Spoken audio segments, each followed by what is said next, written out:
राज्य में जिले हैं 22। हर जिले का सटीक विश्लेषण देखिए देश रोजाना की स्पेशल सीरीज जिलेवार हरियाणा विद संजय मग्गू। दोस्तों नमस्कार, मेरा नाम संजय मग्गू है और मौजूद है देश रोजाना के डिजिटल मीडिया प्लेटफॉर्म पर। आपके साथ चर्चा में हूँ अपने नियमित कार्यक्रम जिलेवार हरियाणा, यानी कि जिसके अंदर हम चर्चा किया करते हैं कि हरियाणा का राजनीतिक माहौल कैसा है, जिसमें हम आपसे बात करते हैं कि 2019 के अंदर कैसा सियासी माहौल था कौन से जिले में, और अब 2024 में क्या हो सकता है। अभी तक के हमने कार्यक्रमों में आपसे जो बातचीत की अल्फाबेट के हिसाब से, हमने आपसे अंबाला जिले के बारे में बात की, भिवानी के बारे में बात की, चरखी दादरी की बात की, फतेहाबाद और फरीदाबाद की बात की, करनाल की बात की, जींद की बात की। आज आपसे बात करेंगे कैथल जिले की। हरियाणा का एक प्रमुख जिला कैथल, हरियाणा के अंदर अपना एक अस्तित्व रखने वाला जिला कैथल, जो कुरुक्षेत्र लोकसभा का हिस्सा है। कुरुक्षेत्र लोकसभा का एक प्रमुख जिला, यानी कि कुरुक्षेत्र और कैथल दो जिले इसमें आते हैं। वो कैथल जिला जिसने कि हरियाणा की राजनीति में हमेशा कुछ अपना अलग वजूद दिखाया है। 2014 का विधानसभा चुनाव, जिसके अंदर की 2 विधायक जीते थे निर्दलीय, एक कांग्रेस के और एक बीजेपी के बने थे। लेकिन 2019 का वो चुनाव जिसके अंदर की कांग्रेस का खाता भी नहीं खुला, एक जेजेपी के विधायक बने, एक निर्दलीय बने और 2 बीजेपी के बने। वो कैथल जिला कि जिसके अंदर कांग्रेस के बड़े नेता को भी हार का सामना करना पड़ गया। बहुत मामूली मार्जिन से हारे, लेकिन राजनीति के अंदर कहते हैं जो जीता वही सिकंदर। तो आपसे चर्चा करने चला हूं उसी कैथल जिले की। पहले जिले की विधानसभा सीटों पर आए, उससे पहले हम आपसे बात कर लेते हैं कैथल लोकसभा को लेकर के। कैथल जिले की विधानसभा की सीटों की बात करें, उससे पहले आपसे हम बात कर लेते हैं कुरुक्षेत्र लोकसभा को लेकर, जिसका एक प्रमुख जिला कैथल है। तो कुरुक्षेत्र से इस समय सांसद हैं नायब सिंह सैनी, भारतीय जनता पार्टी के सांसद हैं। और भारतीय जनता पार्टी के सांसद जब से वो बने, मुख्यमंत्री मनोहर लाल के बहुत नज़दीक हैं। पिछली टर्म में यानी कि 2014 से लेकर 19 तक वो मनोहर सरकार के पार्ट थे और बीच में मंत्री बन गए थे। और अब जब मोदी सरकार के पार्ट है, मोदी मंत्री, हालांकि मोदी की कैबिनेट में तो नहीं है, लेकिन क्योंकि टीम मोदी का हिस्सा है, वो भारतीय जनता पार्टी के सांसद हैं। लेकिन इसके साथ साथ ही एक बड़ा बदलाव हुआ हरियाणा की राजनीति में कि नायब सिंह सैनी भारतीय जनता पार्टी के प्रदेश अध्यक्ष भी हो गए हैं। 2014 के चुनाव के अंदर कुरुक्षेत्र से जो सांसद बने थे वो बने थे राजकुमार सैनी। राजकुमार सैनी भी भारतीय जनता पार्टी के टिकट पर सांसद बने थे, लेकिन सांसद बनने के बाद में और 2019 के चुनाव से पहले जब जाट आंदोलन हुआ था, तो उस समय राजकुमार सैनी के सुर बदल गए थे। धीरे धीरे वो भाजपा से बागी हो गए, अपनी अलग पार्टी बना ली।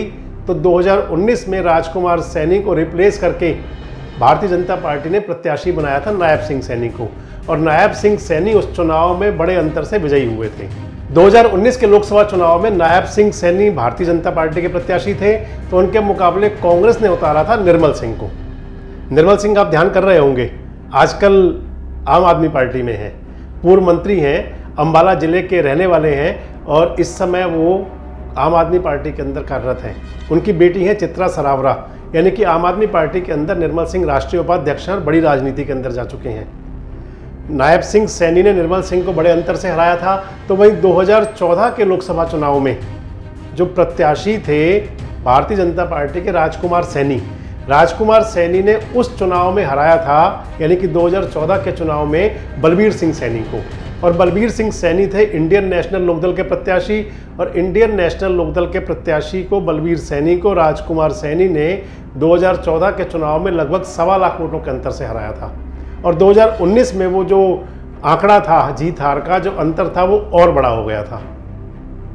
आपको बताएं कि कुरुक्षेत्र की राजनीति के अंदर कई बार सैनी सांसद बने हैं। कैलाशो सैनी वहाँ से सांसद रही हैं, और भी सैनी समाज के कई बड़े नेता भी वहाँ से सांसद रहे हैं। हालांकि तो जो कुरुक्षेत्र लोकसभा सीट है, इसको जाट मेजोरिटी सीट माना जाता है, लेकिन यहाँ से कभी जाट सांसद नहीं बना। पिछले चुनाव में भी यहाँ से अभय सिंह चौटाला ने अपने पुत्र को चुनाव मैदान में उतारा था, लेकिन वो चुनाव में शिकस्त खा गए थे। और अगर दूसरी बात साथ साथ आपसे करते चलें, तो कुरुक्षेत्र लोकसभा सीट पर नवीन जिंदल का अच्छा रसूख है। ओम प्रकाश जिंदल भी यहाँ से सांसद रहे हैं, नवीन जिंदल के पिता उद्योगपति, और नवीन जिंदल यहाँ से 2 बार सांसद रहे हैं। और वर्तमान में भी ये बताते हैं कि नवीन जिंदल के आसपास कुरुक्षेत्र की धुरी घूम रही है। लोग ये कहते हैं कि जिस पार्टी से नवीन जिंदल चुनाव मैदान में आ जाए वो पार्टी चुनाव जीत जाएगी, यानी कि नवीन जिंदल सांसद बन जाएंगे जिस पार्टी से भी वो आ जाते हैं, चाहे कांग्रेस से आए या बीजेपी से आए। अब नवीन जिंदल अभी तक अपने पत्ते खोल नहीं रहे कि कौन सी पार्टी से आते हैं, और अगर नवीन जिंदल प्रत्याशी नहीं होते, वो चुनाव लड़ते ही नहीं, तो उस स्थिति में क्या हो सकता है। राजनीतिक सूत्र तो ये बताते हैं कि इस समय भी वहां पर भारतीय जनता पार्टी मजबूत स्थिति में है। जब चुनाव नज़दीक आएगा तो उस समय के हालात देखेंगे कैसा होता है, और आपसे भी चर्चा करेंगे। एक फैक्टर तो ये है कि वहाँ पर नवीन जिंदल एक बड़ा फैक्टर है, और उन पर निगाहें हैं लोगों की भी, और पॉलिटिकल पार्टीज भी देख रही हैं कि वो क्या करते हैं। तो ये तो बात हुई कुरुक्षेत्र लोकसभा की, जिसका एक प्रमुख हिस्सा है कैथल जिला, जिसकी 4 विधानसभा सीटें हैं जो कुरुक्षेत्र लोकसभा का पार्ट है। अब आपसे बात करने चलते हैं साथ साथ कैथल जिले की। कैथल जिले के साथ में आजकल जो पहचान की जाती है कांग्रेस की राजनीति में, वो की जाती है रणदीप सिंह सुरजेवाला से। रणदीप सिंह सुरजेवाला कैथल से विधायक रहे हैं। नरवाना जब सीट रिजर्व हुई तो उसके बाद में रणदीप सिंह सुरजेवाला कैथल पहुंचे। 2014 के चुनाव के अंदर रणदीप सिंह सुरजेवाला बड़े अंतर से चुनाव जीते थे, और 2019 में लगभग 572 वोट से चुनाव हार गए। आगे बढ़े इससे पहले आपसे बात कर चलें कि रणदीप सिंह सुरजेवाला कांग्रेस में अपना बड़ा कद रखते हैं। कांग्रेस के अंदर एक बड़े नेता हैं, राहुल गांधी, प्रियंका गांधी, सोनिया गांधी, इन सबके बहुत नज़दीक हैं। कर्नाटक के कांग्रेस के प्रभारी थे, चुनाव प्रभारी लगे थे, कर्नाटक में सरकार बनी। आजकल मध्य प्रदेश के प्रभारी हैं। मध्य प्रदेश में अभी हाल ही में चुनाव हो चुका है, मतदान हो चुका है, गिनती 3 दिसंबर को होगी, लेकिन माना ये जा रहा है कि मध्य प्रदेश में कांग्रेस मजबूत स्थिति में है। ऐसे में अगर कांग्रेस की सरकार वहां बनती है तो मान लीजिए फिर कद में इजाफा और होगा रणदीप सुरजेवाला के। और रणदीप सुरजेवाला कांग्रेस में कितने क्लोज हैं आप इस बात से मान सकते हैं, ये तो हमने आपको बताया ही।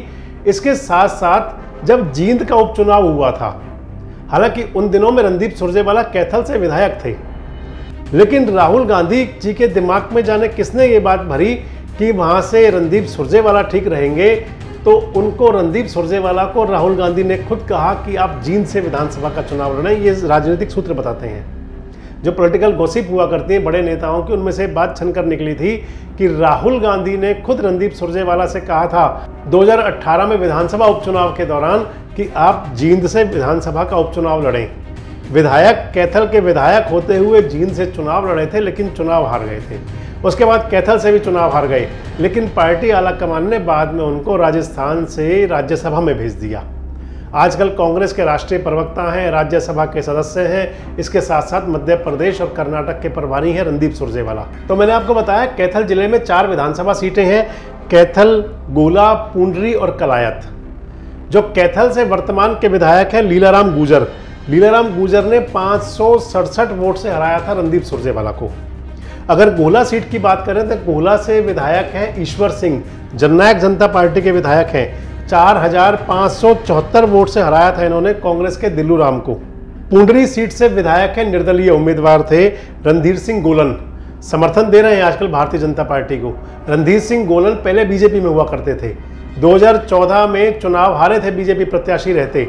2019 में बीजेपी ने टिकट नहीं दिया तो आजाद चुनाव में खड़े हो गए और इलेक्शन जीत गए, समर्थन दे रहे हैं आजकल भारतीय जनता पार्टी की मनोहर सरकार को। और कलायत सीट की बात करें तो कलायत 4थी विधानसभा सीट है कैथल जिले की। यहाँ से कमलेश ढांडा मंत्री हैं, विधायक जीत बनी थी कमलेश ढांडा और बाद में मनोहर सरकार में मंत्री बनी। कमलेश ढांडा ने 2019 के विधानसभा चुनाव में कांग्रेस के कैंडिडेट थे जयप्रकाश जेपी को चुनाव में हराया था लगभग 8500 वोट से। नरसिंह ढांडा की धर्मपत्नी है कमलेश ढांडा और इस समय मनोहर सरकार में मंत्री हैं। पिछले चुनाव में चुनाव हार गई थी, अब की बार वो चुनाव जीत गई। ये 4 विधायक हैं जिनमें से 2 भारतीय जनता पार्टी के हैं, यानी कि कैथल और कलायत। पुंडरी से निर्दलीय विधायक हैं तो गोला से जननायक जनता पार्टी के विधायक हैं। अगर 2014 की बात करें तो 2014 के चुनाव में मैंने आपको पहले ही बताया कि 4 में से 2 निर्दलीय जीते थे, एक बीजेपी के थे और एक कांग्रेस के थे। 2014 में कैथल विधानसभा से 2014 में चुनाव जीते थे रणदीप सुरजेवाला और रणदीप सुरजेवाला ने उस चुनाव में यानी कि 2014 के चुनाव में कैलाश भगत को हराया था। और अब कैलाश भगत उसके बाद में चले गए भारतीय जनता पार्टी में, आजकल हैफेड के चेयरमैन हैं। और 2019 में विधायक बने लीलाराम गुर्जर। लीलाराम गुर्जर 547 वोट से लगभग चुनाव जीते। बहुत नज़दीक का मुकाबला था। हालांकि सरकार में वजीर का तो नहीं बने, मंत्री बनने का नंबर तो नहीं आया, लेकिन मनोहर लाल जी के नज़दीक बहुत हैं। लेकिन अगले चुनाव के बारे में अगर कैथल के बारे में पूछा जाए तो कैथल से एक सुर में आवाज़ आती है कि अगले चुनाव जीतने वाले यहाँ से रणदीप सुरजेवाला होंगे। लोग स्पष्ट कहते हैं कि रणदीप सुरजेवाला की स्थिति बिल्कुल स्पष्ट है। अगला चुनाव वो वहाँ कैथल से यानी कि जीत जाएंगे। और कैथल में इस प्रकार का जैसा माहौल बन रहा है, रणदीप सुरजेवाला की सभाएं हो रही हैं, उनके अंदर जो भीड़ उमड़ती है वो भी कुछ संकेत करती है। और मान लीजिए कि रणदीप सुरजेवाला कांग्रेस के अंदर हैवी वेट हैं, राहुल सोनिया प्रियंका के नज़दीक हैं, कांग्रेस आला कमान में अपना अच्छा स्थान रखते हैं और पब्लिक के अंदर संदेश भी ये है कि रणदीप सुरजेवाला मुख्यमंत्री मटेरियल भी हैं, सीएम कैंडिडेट भी हो सकते हैं। और कैथल के अंदर इस बात को यानी कि उसका जो रणदीप सुरजेवाला का जो कद है उसकी उन्हें पूरी माइलेज मिलेगी। और मैंने आपको पहले कहा कि कैथल से रणदीप सिंह सुरजेवाला बड़ी आराम से चुनाव जीत जाएंगे। हालांकि चर्चाएं ये हैं कि भारतीय जनता पार्टी भी अपना वहाँ प्रत्याशी बदल सकती है। बताया जाता है कि लीलाराम के स्थान पर कैलाश भगत भी प्रत्याशी हो सकते हैं। कैलाश भगत लंबे समय इंडियन नेशनल लोकदल में रहे। अशोक अरोड़ा जो उस समय इनेलो के प्रदेश अध्यक्ष हुआ करते थे, जो आजकल कांग्रेस में है, उनके बहुत नज़दीकी हुआ करते थे। अशोक अरोड़ा तो इंडियन नेशनल लोकदल छोड़कर चले गए कांग्रेस में और कैलाश भगत चले गए बीजेपी में। तो कैथल विधानसभा का समीकरण ऐसा है कि रणदीप सिंह सुरजेवाला सबसे हैवीवेट प्रत्याशी साबित होंगे वहां पर, और उनको लगता ही है कि चुनाव जीतने में कोई परेशानी आएगी नहीं। अगर अगली बात करें तो अगली बात करते हैं हम आपसे कलायत विधानसभा सीट की। कलायत से मैंने आपको पहले बताया कि वर्तमान में विधायक वहाँ से जो है वो कमलेश ढांडा है। कमलेश ढांडा इस चुनाव में लगभग 8,500 वोट से चुनाव जीती और उन्होंने चुनाव हराया जयप्रकाश को। और 2014 के विधानसभा चुनाव में यही जयप्रकाश चुनाव लड़े थे इंडिपेंडेंट निर्दलीय, और निर्दलीय चुनाव लड़ते हुए चुनाव जीत गए थे। और इनके सामने प्रत्याशी थे इंडियन नेशनल लोकदल के रामपाल माजरा। रामपाल माजरा उस चुनाव में हार गए थे। रामपाल माजरा पहले विधायक रह चुके हैं, संसदीय सचिव रह चुके हैं, कभी चौधरी देवीलाल और ओम प्रकाश चौटाला के बड़े सिपाही हुआ करते थे। बाद में धीरे धीरे पार्टी से अलग हुए, पार्टी छोड़ करके बाद में बीजेपी में शामिल हो गए। रामपाल माजरा को टिकट नहीं मिला तो नेपथ्य में रहे। अब पिछले कुछ दिनों से अभय सिंह चौटाला के नज़दीक देखे जाते हैं, लेकिन विधिवत अभी तक इंडियन नेशनल लोकदल में ज्वाइन हुए नहीं है। रामपाल माजरा कौन सी पार्टी में जाएंगे, क्या करेंगे, इस पर भी नज़र रहेगी। तो दूसरी तरफ जयप्रकाश कलायत छोड़ करके आदमपुर से चुनाव लड़ चुके हैं विधानसभा का उपचुनाव जो हुआ था कांग्रेस कैंडिडेट के तौर पर। तो क्या आदमपुर का रुख रखेंगे या वापस कलायत में आएंगे? कमलेश ढांडा की स्थिति भी लोग बताते हैं कि वहाँ अच्छी नहीं है कलायत के अंदर, यानी कि कलायत के अंदर भारतीय जनता पार्टी को परेशानी है। इस स्थिति में वहाँ से कौन प्रत्याशी कहाँ से आएगा, ये कई सवाल रहेंगे। क्या कमलेश ढांडा ही बीजेपी कैंडिडेट होंगी या बदल सकती हैं? वैसे तो मुख्यमंत्री जी के बहुत नज़दीकी हैं वो, भाजपा के प्रदेश आला कमान में भी उनकी ठीक ठाक पकड़ है। अभी हाल ही में जब नायब सिंह सैनी का स्वागत समारोह हुआ था मुख्यमंत्री के निवास पर, तो कमलेश ढांडा वहाँ भी मौजूद थी, यानी कि बहुत नज़दीकियों में शामिल है। लेकिन इसके बावजूद नज़दीकियाँ होने से जनता अगर नाराज़ हो जाए तो फिर ऊपर की नज़दीकियाँ काम नहीं आती। टिकट तो मिल जाया करता है, लेकिन चुनाव जिताने में सबसे पहले जनता का समर्थन चाहिए। तो कलायत के अंदर थोड़ी स्थिति ये जरूर है कि प्रत्याशी कौन कौन होंगे, लेकिन इतना जरूर है कि एक तो भाजपा की स्थिति वहाँ थोड़ी सी ढीली है, दूसरा रामपाल माजरा पर निर्भर करेगा कि वो कहाँ जाते हैं, और उनका हालांकि वजूद पहले से तो कम है, लेकिन कौन सी पार्टी में शामिल होते हैं उस पर बहुत असर रहेगा। और तीसरी प्रमुख बात ये है कि जयप्रकाश कहाँ जाएंगे। लोकसभा चुनाव लड़ने की बात होगी, उनको कांग्रेस लोकसभा का टिकट देगी या कलायत में लाएगी या लेके जाएगी, उनको आदमपुर में बहुत सारे सवाल हैं। तो इसलिए कलायत की स्थिति थोड़ी अंधेरे वाली है। तो अगली विधानसभा पे आते हैं। अगली विधानसभा है पुंडरी। पुंडरी विधानसभा से 2014 में चुनाव जीते थे निर्दलीय प्रत्याशी थे दिनेश शर्मा। दिनेश शर्मा ने उस चुनाव में हराया था भारतीय जनता पार्टी के प्रत्याशी गोलन साहब को, रणधीर सिंह गोलन को। रणधीर सिंह गोलन लगातार उसके बाद बीजेपी में रहे थे, लेकिन भारतीय जनता पार्टी में उनको 2019 में टिकट नहीं मिला, तो फिर उन्होंने बीजेपी छोड़ दी और इंडिपेंडेंट चुनाव लड़ा, और निर्दलीय चुनाव लड़ते हुए रणधीर सिंह गोलन चुनाव जीत गए। वर्तमान में विधायक हैं, भारतीय जनता पार्टी की मनोहर सरकार को समर्थन दे रहे हैं। अगले चुनाव में क्या होगा, क्योंकि पुंडरी का, और जो आपको बताया कि एक चुनाव पिछला उन्होंने निर्दलीय प्रत्याशी को जिताया था और इस चुनाव में भी आज़ाद प्रत्याशी को जिताया, तो अगले चुनाव में पुंडरी की जनता किसी इंडिपेंडेंट कैंडिडेट को ही देखेगी और या फिर किसी पार्टी की तरफ रुख हो जाएगा, ये देखने की बात जरूर होगी।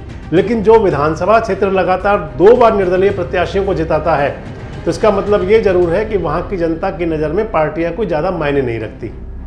और अब अंतिम सीट की बात कर लें जो कैथल जिले की है, वो है गूला। गूला विधानसभा से इस समय विधायक हैं जननायक जनता पार्टी के ईश्वर सिंह। बड़े नेता हैं, बड़ा चेहरा है, दलित नेता रहे हैं, राज्यसभा मेंबर भी रहे हैं और बाद में विधानसभा के चुनाव में जननायक जनता पार्टी की टिकट से चुनाव लड़े थे। चुनाव जीतकर विधायक बन गए। कई बार उनकी नाराजगी की खबरें भी आती थी, लेकिन अब सब कुछ ठीक ठाक है। जननायक जनता पार्टी के विधायक हैं। दुष्यंत चौटाला के साथ भी संबंध ठीक ठाक ही हैं। लेकिन अगले चुनाव में क्या होगा, नज़र इस पर है। अगर गूला विधानसभा की बात कर लें तो 1977 में अस्तित्व में आई थी ये सीट। और जो मैंने आपको बताया कि गूला से विधायक बने 2019 में, वो ईश्वर सिंह बने जननायक जनता पार्टी के विधायक। और यहाँ से 2014 में जो विधायक बने थे वो बीजेपी के थे कुलवंत राव। और 2014 के चुनाव में कुलवंत राव ने कांग्रेस के दिल्लू राम को हराया था और उनके जो हार जीत का अंतर लगभग 2500 वोटों के आसपास उन्होंने जीत दर्ज की थी। और उसके बाद में जो 2019 का चुनाव हुआ, इस चुनाव में जीते ईश्वर सिंह। ईश्वर सिंह को सरकार में कोई पद तो नहीं मिला, लेकिन जननायक जनता पार्टी, मैंने आपको पहले ही बताया कि फिलहाल ठीक ठाक सब कुछ चल रहा है। अगला चुनाव ईश्वर सिंह लड़ते हैं या कोई और कैंडिडेट होता है। अगले चुनाव में भारतीय जनता पार्टी वहाँ क्या करती है, अगले चुनाव में कांग्रेस की स्थिति क्या रहेगी, ये बहुत सारे सवाल हैं। लेकिन कैथल जिला जिसने 2014 के चुनाव के अंदर 2 निर्दलीय प्रत्याशियों को जिताया, एक कांग्रेस का और एक बीजेपी का, और जिसने 2019 में कांग्रेस को बिल्कुल साफ कर दिया, यानी कि एक भी प्रत्याशी नहीं जीता, 2 बीजेपी के, एक जननायक जनता पार्टी का निर्दलीय। तो 2024 के चुनाव में कैथल की जनता क्या करने जा रही है, इतना जरूर है कि कांग्रेस की झोली अब की बार खाली नहीं जाएगी। कांग्रेस वहां पर पूरे मुकाबले में रहेगी और रणदीप सिंह सुरजेवाला का कैथल विधानसभा के साथ साथ पूरे कैथल जिले पे भी असर रहेगा। पार्टी में टिकटों का बंटवारा कैसे होगा, रणदीप सिंह सुरजेवाला की कितनी चलेगी, भारतीय जनता पार्टी से प्रत्याशी कौन कौन आएंगे।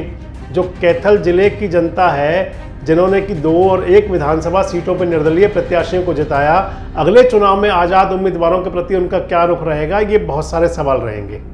और इन्हीं सवालों पर आधारित होगा 2024 का चुनाव।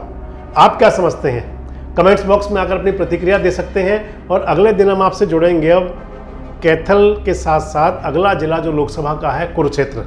तो कल आपसे चर्चा करेंगे कुरुक्षेत्र की, कि कुरुक्षेत्र के क्या समीकरण बन सकते हैं। लेकिन कैथल में ये जरूर है कि कैथल का जो मुकाबला अच्छा होगा और अब की बार कांग्रेस को वहां पर बढ़त मिलेगी।